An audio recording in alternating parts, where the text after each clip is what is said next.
Hi friends, welcome to vCreation Technologies. Please like and subscribe to our channel so that you will get latest notifications. And today in this video we will talk about how to check whether a particular year is leap year or not in C#.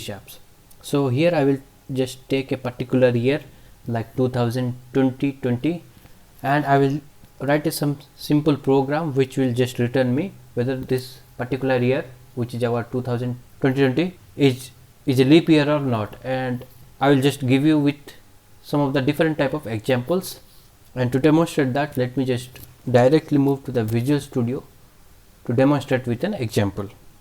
So here I will just take like var and my variable name equal to x, and here I will just use my date time structure, and I will just use here my is leap year method, and where I just need to pass my year like 2020, and you can see here in the is leap year method it takes only the int value. Now let me just print this value and quickly run the application.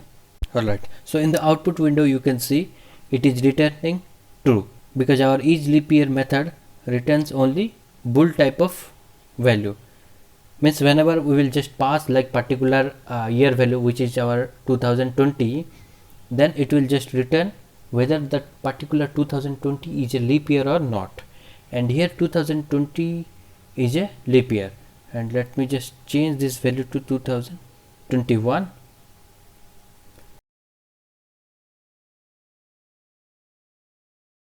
Now here in the output window you can see like it is printing the false value because 2021 is not a leap year. And you can use this particular date time dot is leap year method in your application or program whenever there is any kind of requirement. So that's it for today's videos. Thank you. Don't forget to subscribe to our channel.